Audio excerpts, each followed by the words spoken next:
Assalamualaikum warahmatullahi wabarakatuh.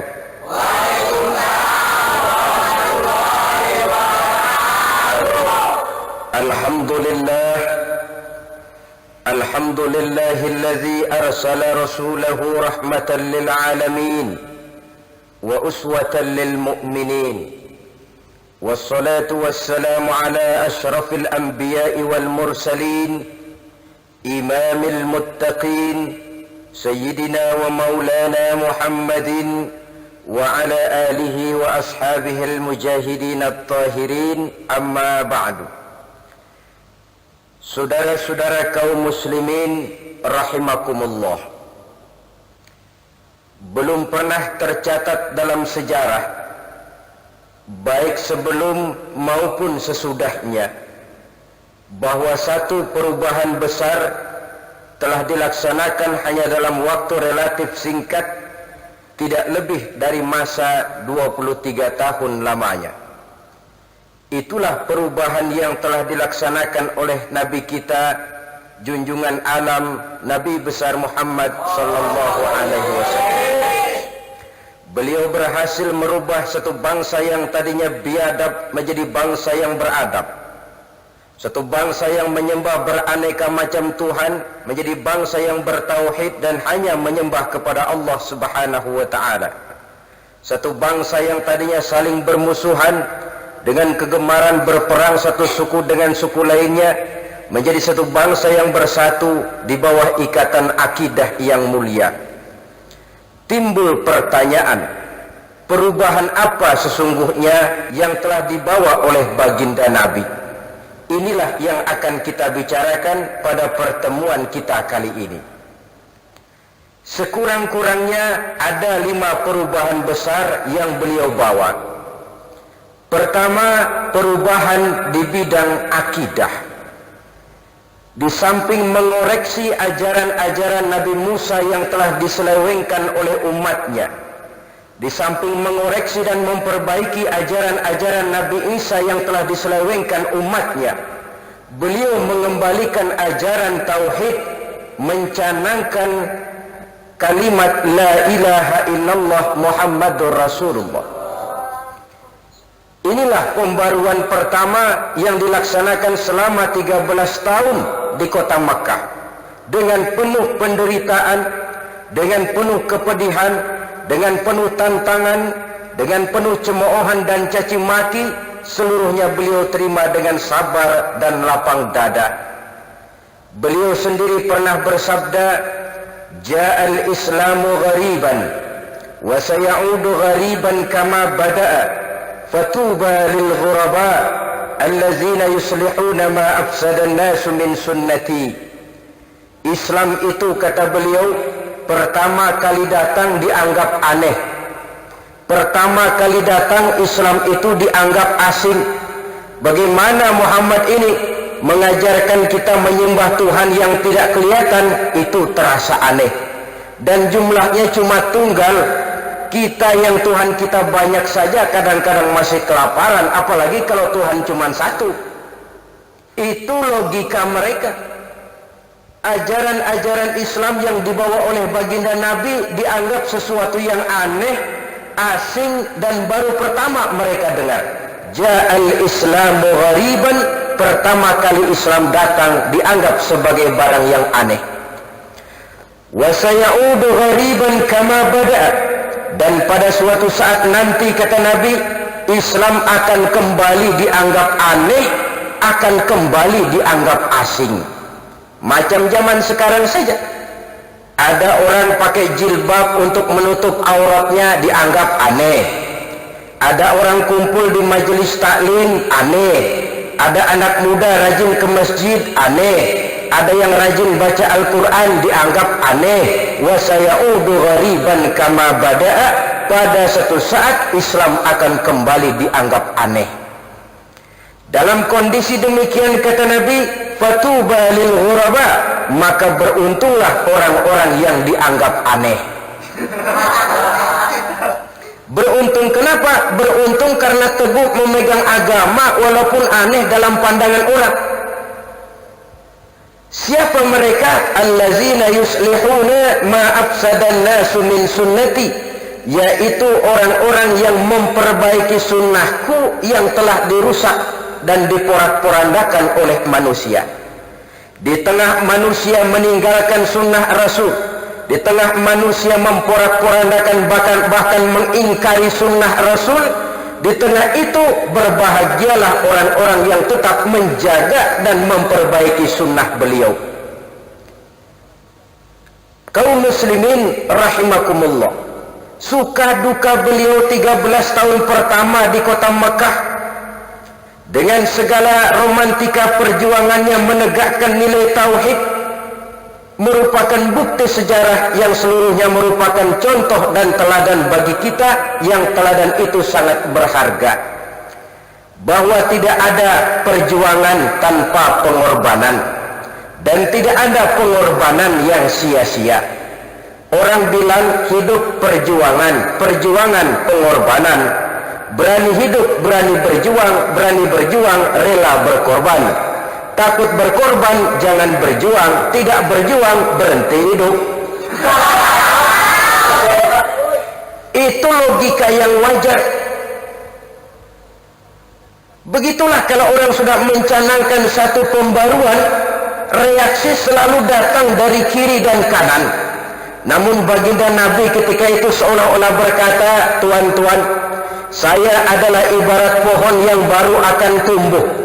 Silahkan lempari saya dengan kotoran sapi, silahkan lontari saya dengan kotoran kerbau, dengan kotoran kambing, tapi jangan tuan-tuan mimpi bahwa saya akan mati.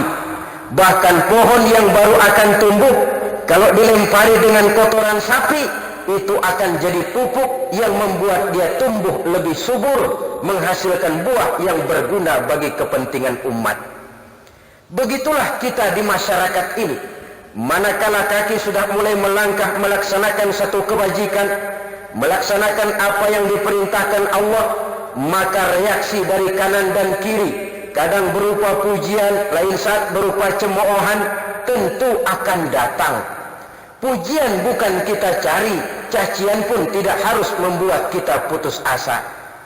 Jangan lalai kalau dipuji, jangan lemah kalau dicaci.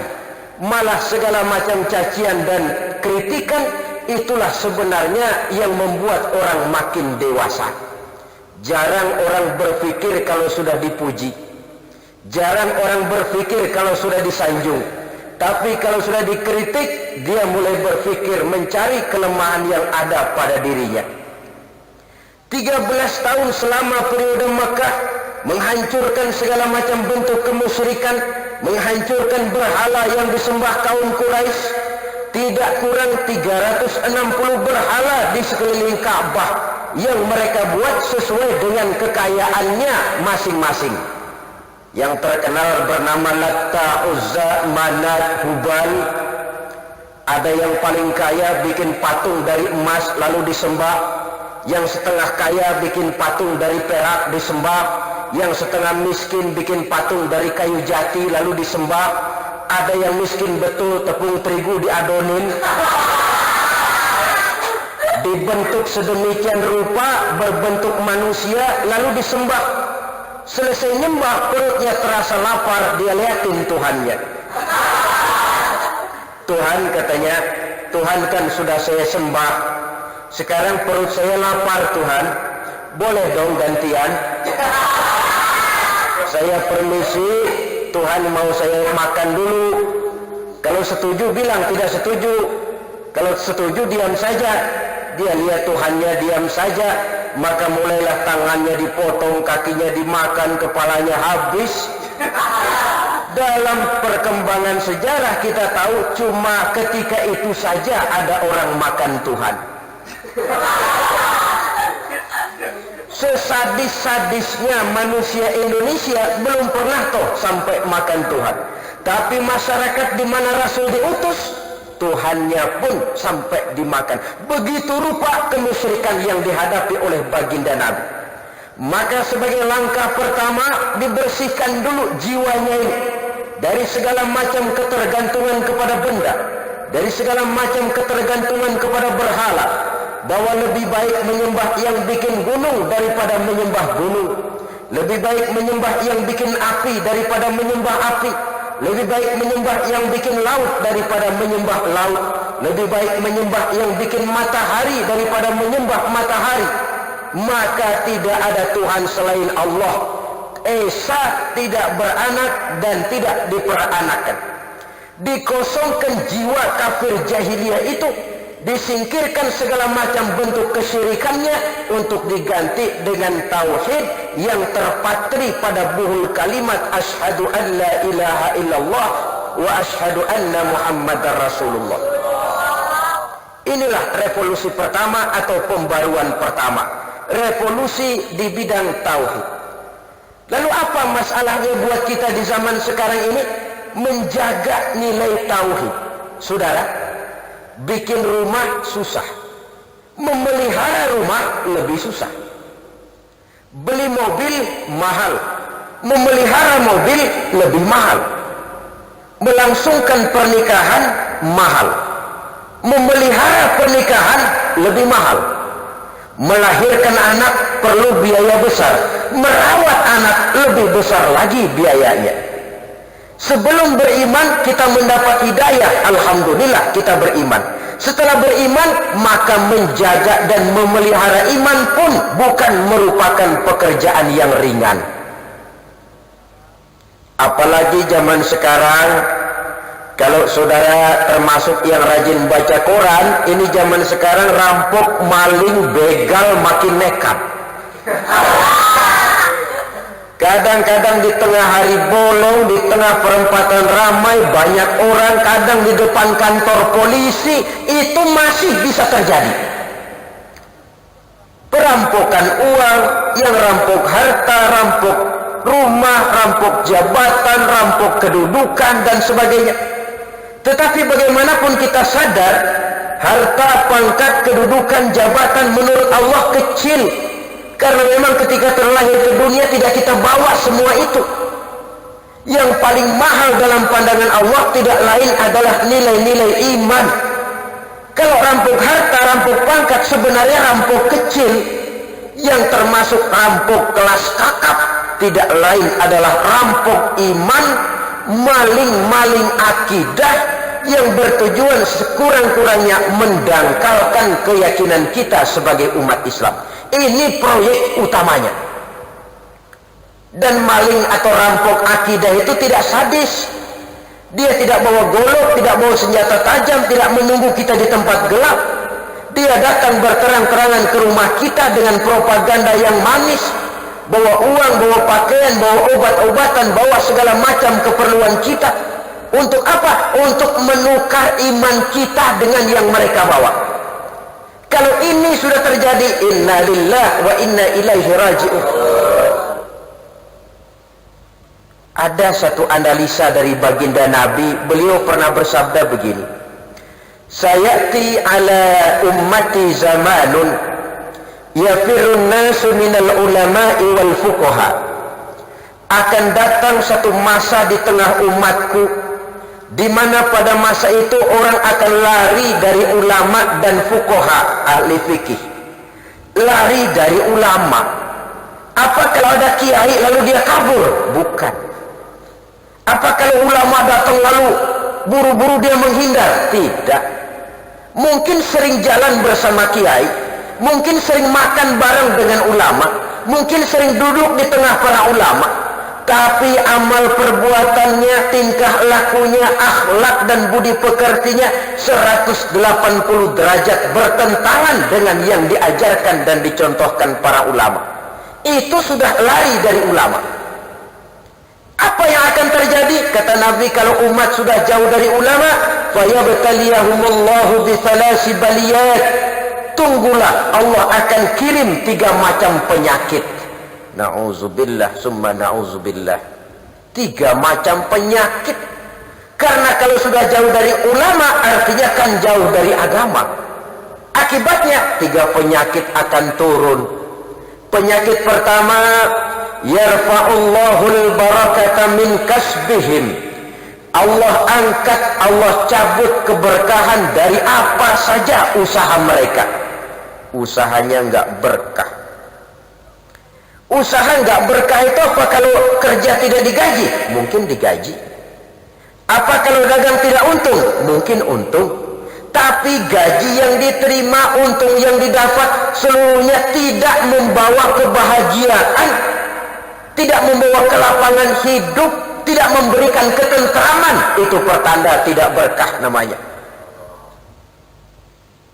Itu penyakit pertama. Padahal kita umat Islam ini berkah itu penting, saudara-saudara. Biarin duit kita banyak, asal berkah aja. Penyakit yang kedua, wa yusallitullahu alaihim sultanan zalima. Allah akan berikan kepada mereka pemimpin yang zalim. Tidak ada lagi ulama yang menunjukkan itu yang benar, ini yang salah, itu yang patut dipilih, ini yang tidak pantas dipilih. Akhirnya yang akan muncul menjadi pemimpin tidak lain orang-orang zalim. Penyakit yang ketiga, ini yang paling kita khawatir. Ini yang paling kita takut. Kalau cuma yang pertama rezeki kurang berkah, biarin dah, haram-haram dikit embat juga dah. Kalau cuma dikasih pemimpin yang zalim, cuma masalah dunia. Tapi kalau sudah terkena penyakit yang ketiga, wa yakhrujuna minad dunya bighairi iman. Mereka keluar dari dunia ini tanpa membawa iman. Kalau sudah keluar dari dunia tidak bawa iman, adresnya jelas, neraka. Sudahlah harta tidak bisa kita bawa, sudahlah pangkat dan jabatan tidak bisa kita bawa, sudahlah segala macam status sosial tidak bisa kita sandang lagi di pundak kita, sudahlah kaum kerabat tidak akan sanggup menemani kita. Ditambah lagi kembali menghadap Allah tanpa membawa iman. Karena itu saya ingatkan, membangun rumah sulit, memelihara rumah lebih sulit.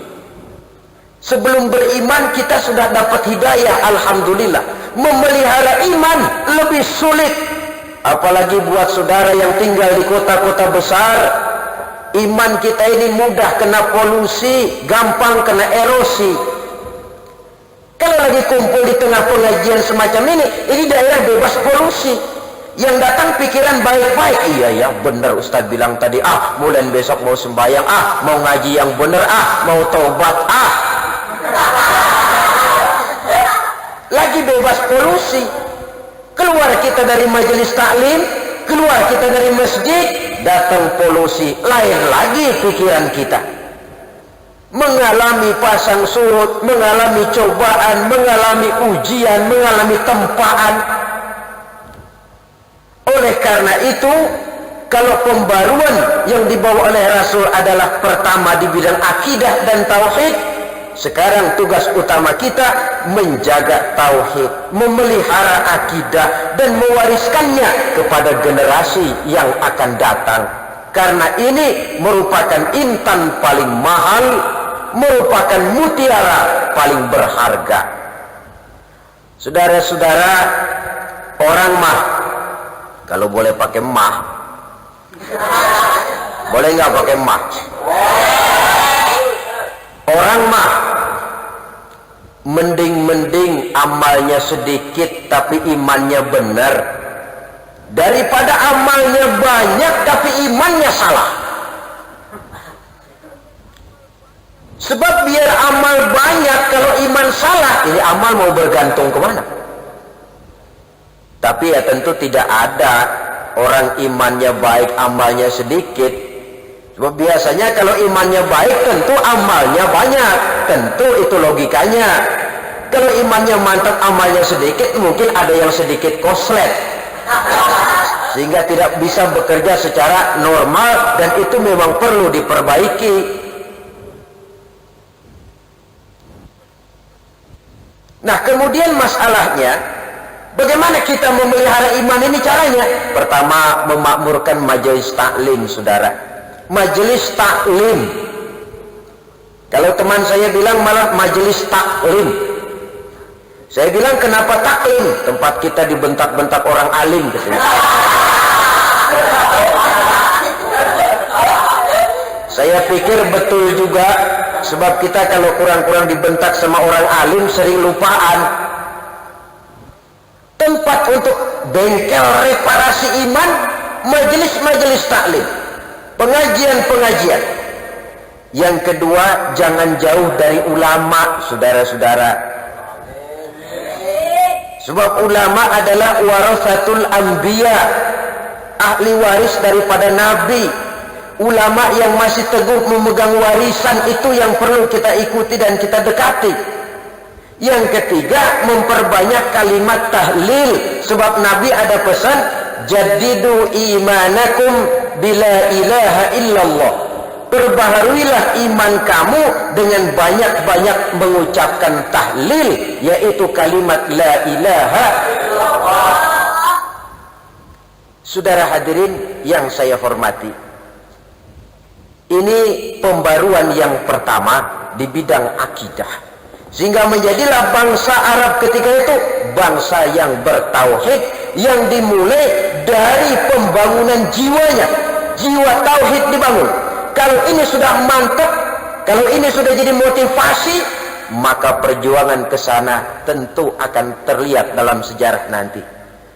Ketika harus maju ke medan perang, berangkat. Ketika harus hijrah ke Madinah, hijrah.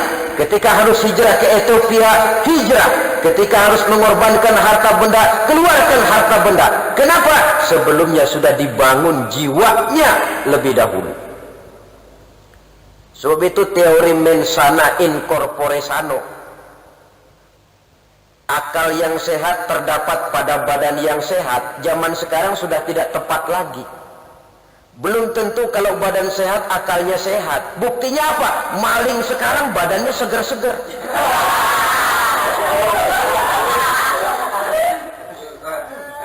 Katanya kalau badan sehat, lalu pikiran sehat. Kan tidak mesti begitu. Karena itu pembangunan memang harus dimulai kepada pembangunan jiwa manusia. Seperti dicontohkan baginda Nabi. Tauhid ditanamkan, iman dimantapkan, pandangan hidup diteguhkan, keyakinan dicanangkan, yang pada gilirannya akan membentuk way of life, mempengaruhi rule of thinking dan state of mind daripada manusia itu sendiri. Nah, kalau itunya sudah dibangun, mau apa? Sudah siap menjadi manusia yang militan untuk kepentingan nilai-nilai iman yang diyakininya. Semuanya kan berangkat dari nilai iman ini. Orang sholat karena gerakan iman, orang rajin sedekah karena gerakan iman, orang mau berangkat jihad karena dorongan iman. Kalau iman sudah bicara, yang jauh jadi terasa dekat, yang lemah menjadi kuat, yang takut menjadi berani, seluruh resiko akan terasa ringan dan enteng. Berangkat dari nilai-nilai iman. Dari sinilah harus kita mulai. Saudara, itu pembaruan yang pertama di bidang akidah. Yang kedua sekarang, pembaruan di bidang sosial.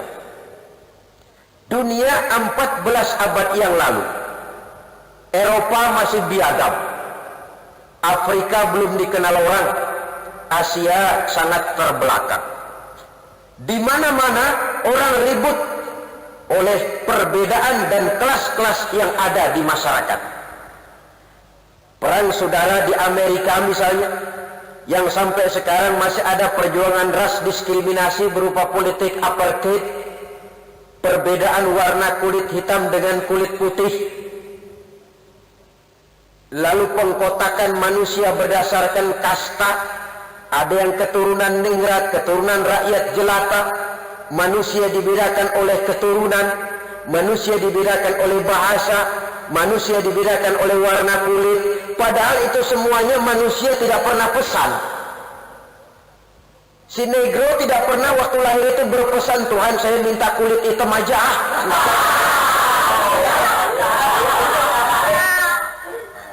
Kita semua terlahir dalam kondisi terima beres. Sebab itu tidak wajar membedakan manusia lewat warna kulit.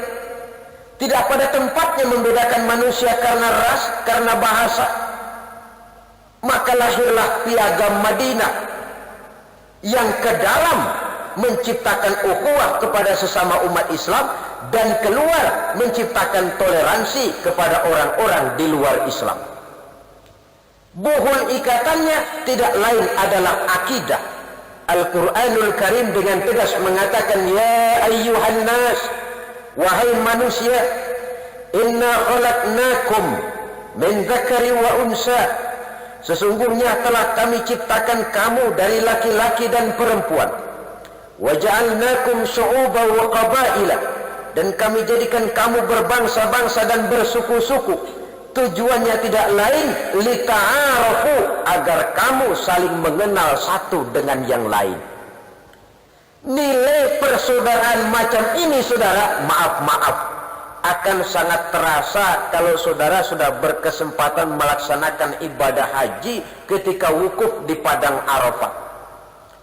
Terbungkus dengan pakaian yang sama, berkumpul di tempat yang sama, menyembah Allah Tuhan yang sama, mengikuti manakib Nabi yang sama, mengikuti manasik Nabi yang sama, membaca bacaan yang sama. Dari sekian persamaan, kita tidak tahu lagi mana si jenderal, mana si kopral. Kita tidak kenal lagi mana yang intelek, mana yang awam. Kita tidak tahu lagi mana yang kaya, mana yang miskin. Yang kita tahu seluruhnya muslim, berbaur dalam satu persaudaraan yang sangat indah sekali. Itulah sebabnya Islam mengajarkan orang cinta kepada guru bagus, tapi fanatik kepada guru jangan. Cinta kepada suku wajar, fanatik kepada suku salah. Satu-satunya fanatik yang boleh cuma fanatik kepada agama, dalam arti berpegang teguh kepada agama. Sebab hanya dengan pola itu umat Islam akan konsekuen memegang teguh agamanya. Jadi saudara cinta suku silakan saja, tapi jangan fanatik kepada suku. Saudara cinta kepada guru bagus, tapi jangan fanatik kepada guru. Sehingga dengan demikian kita bisa menempatkan halnya secara wajar, menerima kebenaran tanpa melihat yang ngomong kulit hitam, kulit putih, kulit bule. Terimalah kebenaran walaupun keluar dari seorang budak hitam legam sekalipun. Istilah saya, biar keluar dari dubur ayam kalau memang telur ambil, tapi biar keluar dari dubur bangsawan kalau memang kuning lari. Objektif di dalam menerima dan menyaring kebenaran. Peristiwa paling jelas yang menunjukkan hal ini ketika terjadi peristiwa hijrah.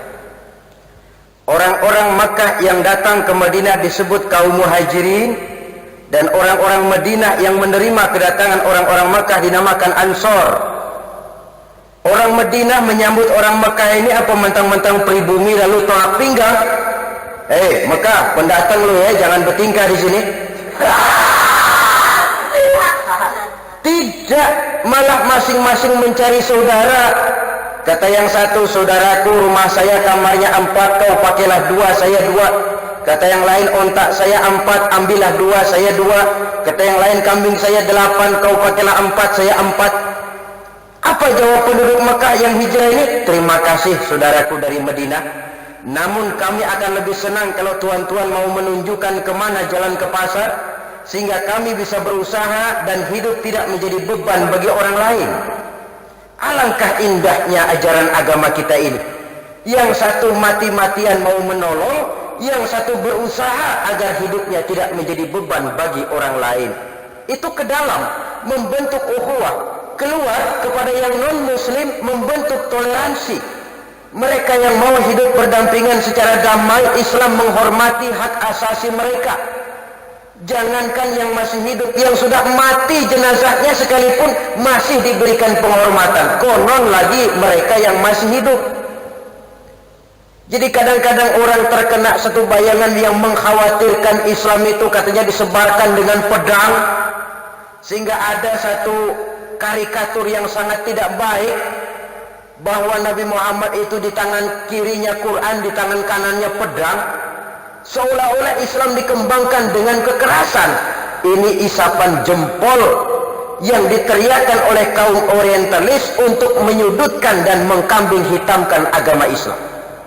Islam tidak pernah disebarkan dengan kekerasan, tidak ditunjang oleh kerajaan manapun, tidak disebarkan oleh bujukan materi, harta benda dan sebagainya. Rasul tidak pernah membujuk-bujuk orang, ayo siapa yang masuk Islam susu bendera.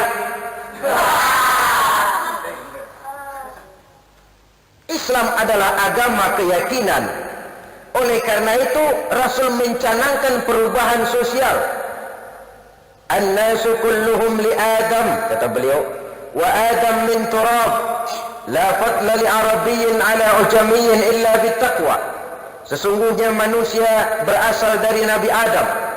Adam diciptakan dari tanah. Tidak ada kelebihan orang Arab dengan yang bukan Arab kecuali takwanya.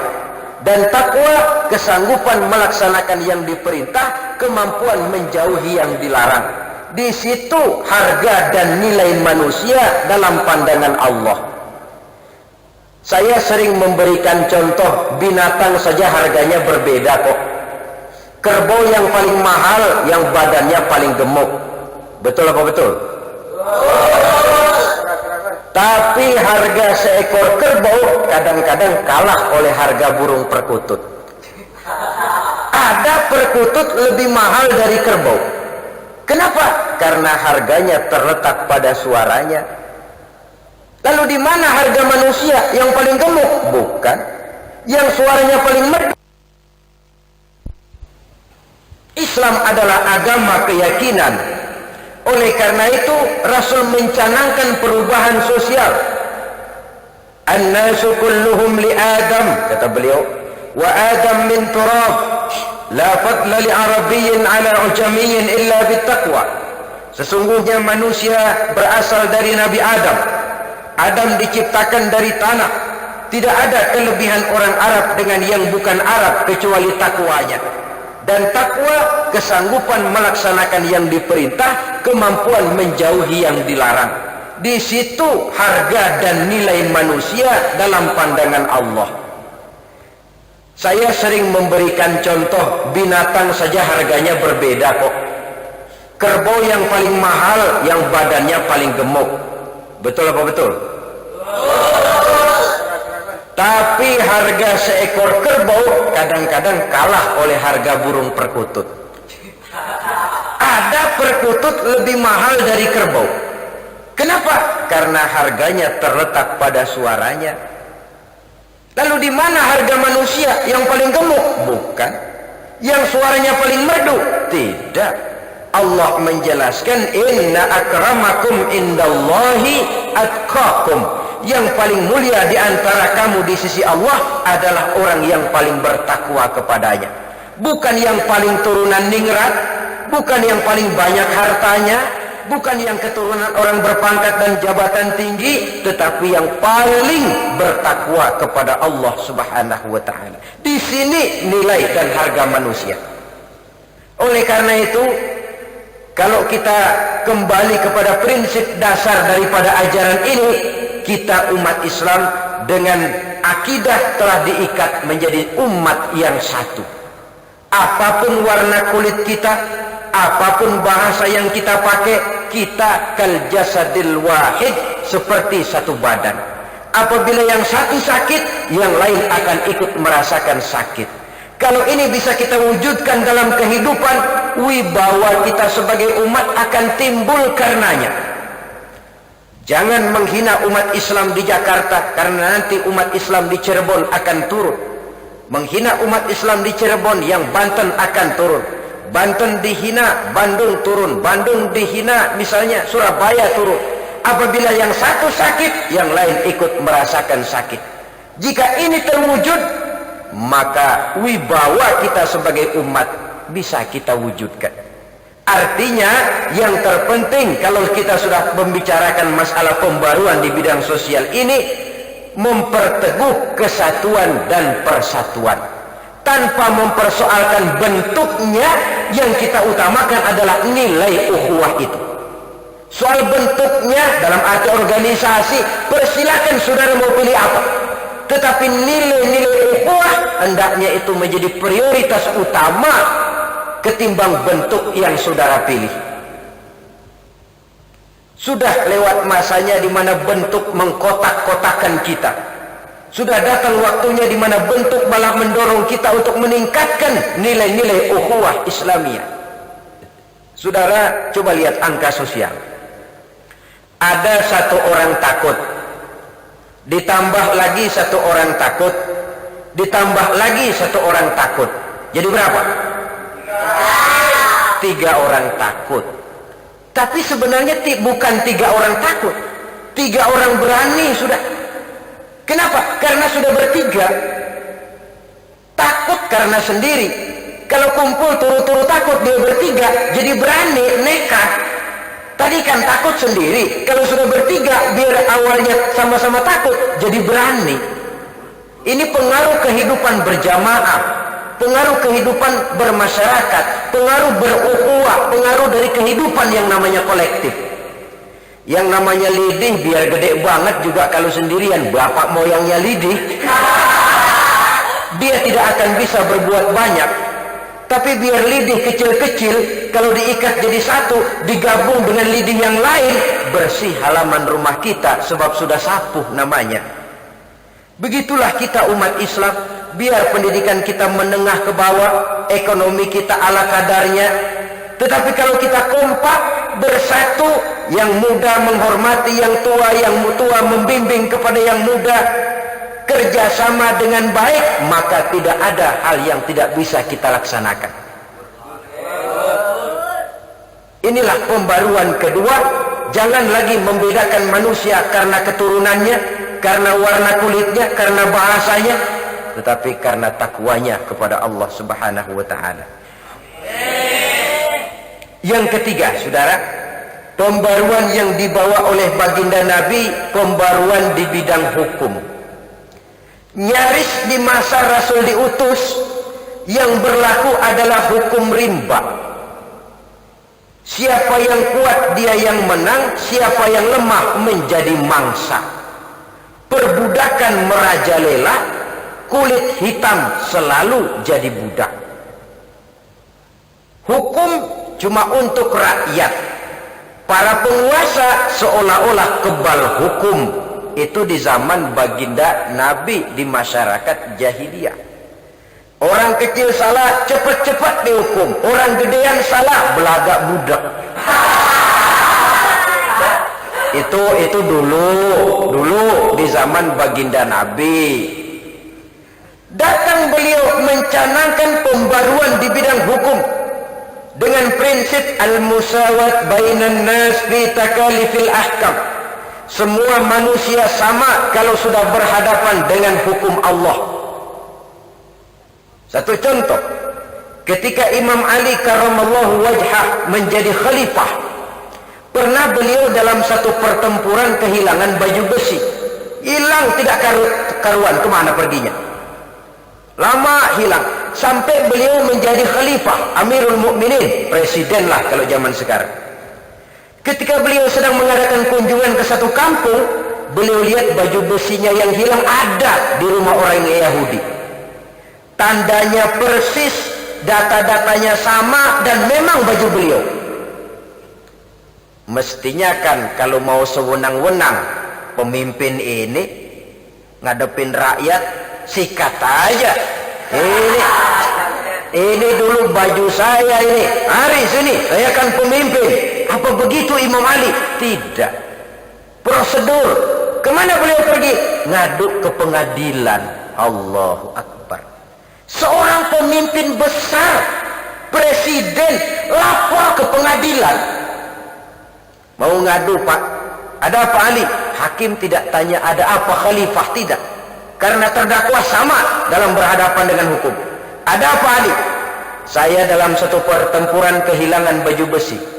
Lalu baju besi saya yang hilang itu ternyata ada di rumah orang Yahudi. Jelas bukan orang Islam itu. Dipanggil si Yahudi. Baju besi yang ada di rumahmu menurut pengakuan Ali adalah milik dia. Kata Yahudi, mana bisa? Apa ada buktinya? Saya ngambil. Siapa yang lihat? Siapa saksinya? Ali, kamu punya saksi? Tidak punya. Kalau begitu kamu kalah, Ali. Baju besi itu milik Yahudi. Seorang pemimpin dikalahkan oleh pengadilan. Justru pengadilan Islam lagi. Yahudi yang dimenangkan. Sampai keluar dari pengadilan, si Yahudi bilang, Ali, begitu pengadilan Islamnya. Iya. Kalau begitu terjamin benar hukum. Terjamin. Kamu nggak kesel, Ali? Kenapa mesti kesal kalau itu memang sudah keputusan pengadilan? Sebenarnya yang di rumah saya itu memang baju kamu, Ali. Lalu sekarang ambil aja dah, ambil. Saya pulangin, nggak usah, kata Imam Ali. Pengadilan sudah memutuskan itu milik kamu, ambil saja. Tidak mau saya kembalikan. Dan bukan cuma sekedar ingin saya kembalikan, Ali. Saya ingin masuk Islam. Karena keadilan semacam ini yang selama ini saya cari, yang tidak saya temukan dalam agama lama saya. Si Yahudi masuk Islam karena melihat prinsip keadilan ini. Sampai-sampai Quran saja memberikan bimbingan, la yajrimannakum syana'anu qaumin alla ta'dilu. Janganlah kebencianmu kepada sekelompok kaum menyebabkan kamu berlaku tidak adil. Biasanya kan begitu, kita ini subjektif. Kalau kita udah kesel sama orang, biar dia benar, kita salahin juga. Tapi kalau kita sudah senang sama orang, biar dia salah, kita belain juga. Dan lebih celaka kalau ini sudah naik ke pengadilan, hilang keobjektifan hukum. Sehingga tidak heran pada akhirnya yang tidak salah harus masuk penjara, sementara yang salah senyum gembira. Saudara hadirin yang saya hormati, persamaan manusia dalam berhadapan dengan hukum.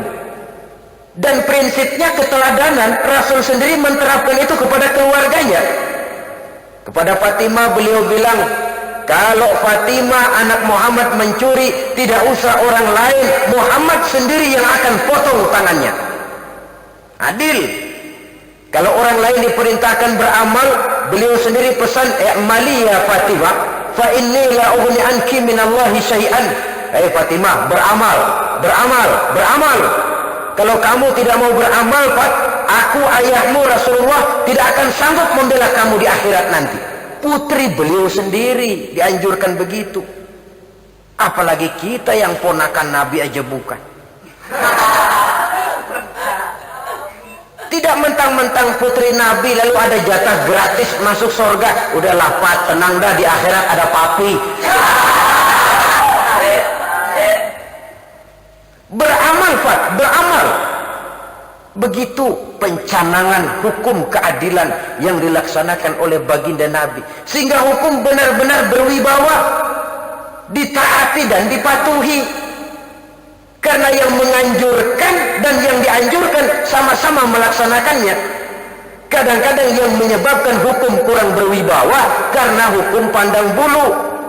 Dan sering saya katakan, kalau hukum sudah pandang bulu, tentu yang enak yang banyak bulunya. Nah, yang banyak bulunya siapa? Tentu monyet. Kurang berwibawanya hukum kadang-kadang karena tidak berlaku adil. Saudara hadirin yang saya hormati, oleh karena itu hukum Islam mengenal 3 macam prinsip elastisitas. Pertama, taklilut takalif, menyedikitkan beban. Misalnya sholat, ya, zuhur 4 rakaat, asar 4 rakaat. Dalam satu kondisi yang sempit, zuhur dan asar boleh digabung jadi satu, namanya menjamak sholat. Berubah hukum karena keadaan. Andai kata masih lebih sempit lagi waktunya, boleh dengan mengqashar sholat.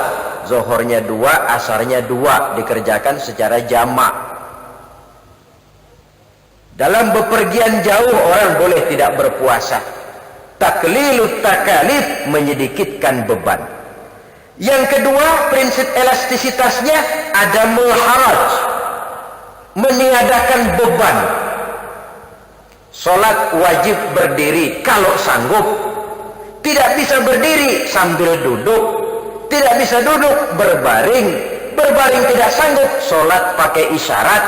Sholat pakai isyarat tidak bisa, sholat dalam hati. Sholat dalam hati masih tidak mampu, disolati. Kalau sudah dalam hati tidak mampu kan sudah innalillah namanya itu. Saudara hadirin yang saya hormati, ini prinsip adamul haraj. Kenapa? La yukallifullahu nafsan illa wus'aha. Allah tidak akan memberikan beban kecuali sesuai dengan batas kemampuan yang dimiliki oleh seseorang. Angkat beras tuh 100 kilo, nggak kuat Pak, 30 kilo dulu, ntar balik lagi, lama-lama juga habis. Apa yang belum bisa dikerjakan seluruhnya, jangan ditinggal semuanya, yang mampu dulu kerjain. Pak, saya kalau sembahyang 5 waktu belum bisa Pak. Masa di antara 5 waktu nggak bisa semua, cari yang bisa dulu dah. Nanti dulu Pak, saya hitung-hitung. Kalau subuh udah jelas belum bangun saya. Zohor baru pulang sekolah panas. Asar latihan poli. Maghrib bisa Pak, maghrib bisa. Iya dah, maghrib aja dulu incer dah. Kapan lo datang gua kerjain lo maghrib? Bertahap. Nanti sudah sholat maghrib, ya Allah saya sejak sholat maghrib kok jiwa tenang, pikiran lapang. Tambah isya, kali-kali aja enteng jodoh umpamanya.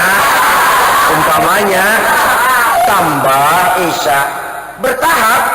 Jangan mentang-mentang saya ngomong begini lalu sampai mati maghrib aja. Bukan itu yang saya maksud, ini cuma sekedar tahapan.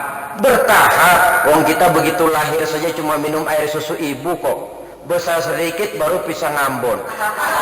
Besar lagi kena nasi, besar lagi bubur. Sudah besar betul, tahu jengkol masuk.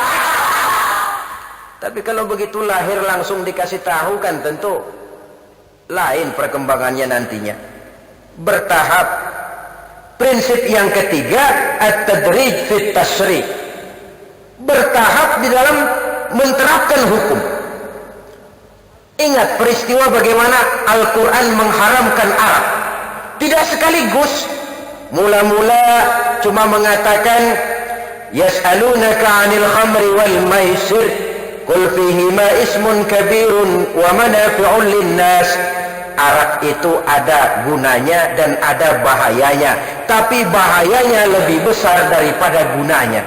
Belum diharamkan, baru diberikan gambaran bahwa manfaatnya ada, tapi bahayanya lebih besar daripada manfaatnya. Buat apa nyari jarum kalau kampak hilang? Mulai agak menjauh. Setelah mulai agak menjauh, turun peringatan kedua, la taqrabus salata wa antum sukara. Jangan dekati solat kalau kamu mabuk. Sehari semalam solat 5 kali. 5 kali mereka harus berjaga jangan sampai mabuk. Makin jauh. Ketika dirasakan sudah kuat betul, baru turun ayat innamal khamru wal maisir dan selanjutnya rijsun min amali syaitan fajtanibuh. Arak itu najis, kotor, perbuatan setan, jauhi kalau kamu mau jadi orang yang beruntung. Berhentinya enggak kaget. Kenapa? Sebelumnya udah dikasih sen lebih dulu. Coba kalau dikerasin, meletak, haram. Orang Arab bilang, apaan yang gue demen banget diharamin. Ini namanya at-tadrij fit tasyrih, bertahap di dalam menerapkan watak daripada hukum. Saudara hadirin yang saya hormati, begitulah prinsip hukum di dalam Islam, keadilan di dalam Islam, sehingga revolusi di bidang hukum ini memberantas hukum rimba yang berlaku di kalangan masyarakat Quraisy, menegakkan hukum berdasarkan kitabullah Al-Quran dan sunnah Rasulullah Sallallahu Alaihi Wasallam. Itu pembaruan yang ketiga di bidang hukum. Yang keempat yang dibawa oleh baginda Nabi, pembaruan di bidang ilmu dan peradaban. Ayat yang pertama turun saja sudah menjadi lambang, saudara. Iqra bismi rabbikal ladzi khalaq. Iqra. Jauh sebelum orang punya program PBH, pemberantasan buta huruf, ayat yang pertama turun saja sudah Iqra bacalah. Ini kan artinya umat Islam tidak boleh menjadi orang yang buta huruf. Dia harus pandai membaca, karena dengan membaca banyak manfaat. Ilmu tambah, bahasa makin baik, nuansa pandangan makin luas. Bacalah alam ini, bacalah Al-Quran, bacalah buku-buku ilmiah. Membaca ayat yang pertama kali turun, walaupun itu dikhitab kepada baginda Nabi, tapi kan juga ditujukan kepada kita semua. Jangan menjadi umat yang terbelakang, baca saja nggak bisa. Kalau perlu pelajari bahasa orang lain. Kata Imam Ali, man alima lughata qaumin salima min makrihim. Siapa yang mengerti bahasa suatu kaum, dia akan selamat dari tipuan kaum itu. Ngerti bahasa Belanda, insya Allah nggak ditipu Belanda, kan begitu? Ngerti bahasa Jerman, nggak bakalan dibohongin Jerman. Tidak ada ruginya. Lalu banyak ayat Quran menggugah semangat berpikir. Afala ta'qilun, afala tatafakkarun, afala tatadabbarun, fatafakkaru ya ulil albab. Tidakkah kau gunakan akalmu, tidakkah kau gunakan daya pikirmu, tidakkah kau analisa, tidakkah kau perhatikan? Ain layat menantang, afala tanzuruna ilal ibili kaifa khuliqat. Tidakkah kau lihat bagaimana unta diciptakan Allah? Wa ilas samai kaifa rufi'at. Tidakkah kau lihat bagaimana langit ditinggikan oleh Allah? Lihat, lihat, lihat. Apa lihat cuma dengan mata telanjang? Udah saya lihat. Bukan lihat itu yang dikehendaki. Lihat, pikiri, renungkan, pelajari, yang ujungnya akan sampai kepada pengakuan Rabbana ma khalaqta hadza batila. Ya Allah, tidak satu pun yang engkau ciptakan sia-sia. Dulu orang berpikir, buat apa Tuhan bikin nyamuk? Ngeres, tidur jadi terganggu, gatel. Allah sendiri jawab, innallaha la yastahyi ayyadriba masalan ma ba'udatan fama fawqaha. Allah enggak malu bikin perumpamaan seperti nyamuk atau yang lebih kecil dari itu. Tuhan kan maha besar ya. Iya, kok nyamuk dia bikin? Buat apa kayak gitu kecilnya? Ganggu orang tidur, nggak ada manfaatnya. Belakangan baru ternyata lemahnya otak manusia. Pertama, baik, nyamuk kita bilang kecil. Sampai sekarang profesor mana yang bisa bikin nyamuk? Nyamuk-nyamukan mungkin. Yang bagaimanapun tinggi ilmu pengetahuannya, bikin nyamuk aja yang kecil nggak bisa. Bagaimana mau sombong berhadapan dengan ilmunya Allah? Di lain pihak, nyamuk yang dibikin Allah itu dipelajari. Oh, kalau nyamuk ini racunnya begini, nyamuk ini racunnya ini, obatnya mesti pakai ini. Dipelajari. Lalu ada orang jadi dokter lantaran belajar nyamuk.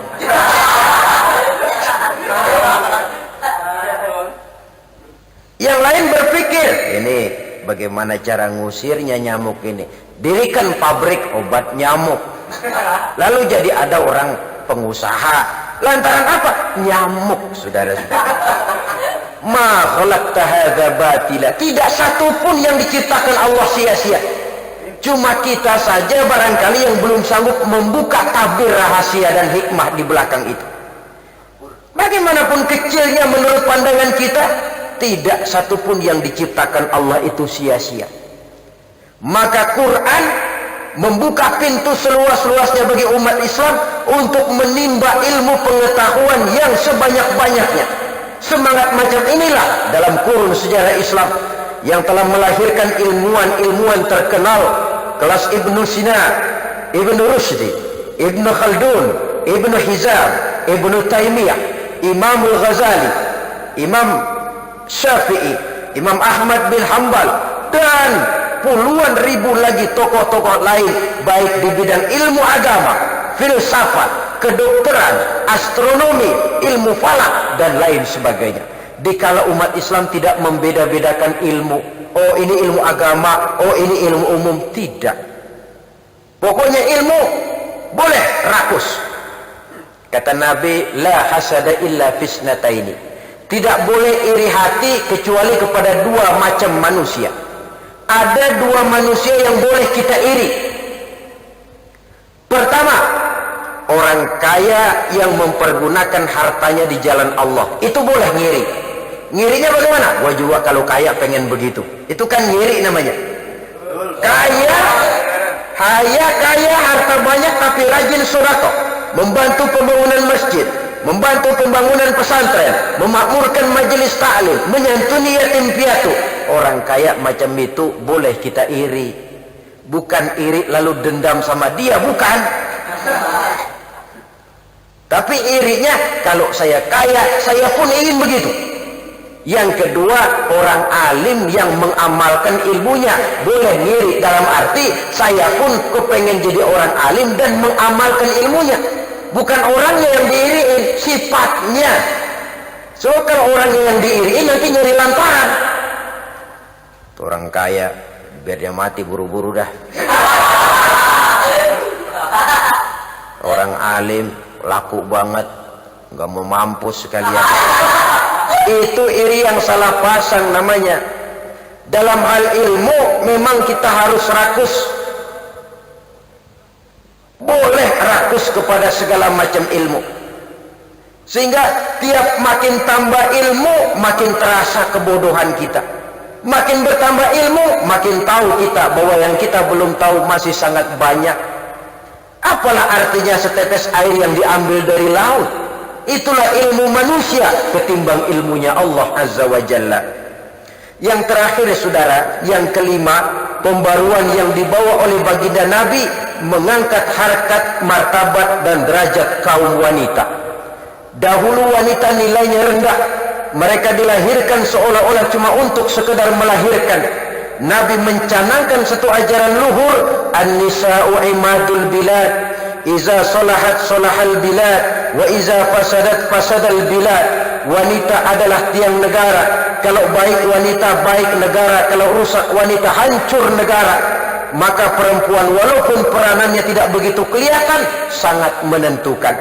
Bersyukurlah ibu-ibu karena Islam telah mengangkat martabat kaum wanita. Belajar silakan sama pandainya dengan laki-laki. Ibadah silakan sama giatnya dengan laki-laki. Tapi jangan melampaui kodrat kewanitaan. Sebab emansipasi yang melampaui kodrat sebagai wanita pada akhirnya hanya akan merendahkan derajat martabat kaum wanita itu sendiri.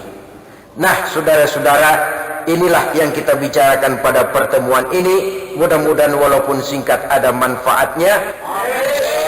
Terima kasih dan mohon maaf. Wassalamualaikum warahmatullahi wabarakatuh.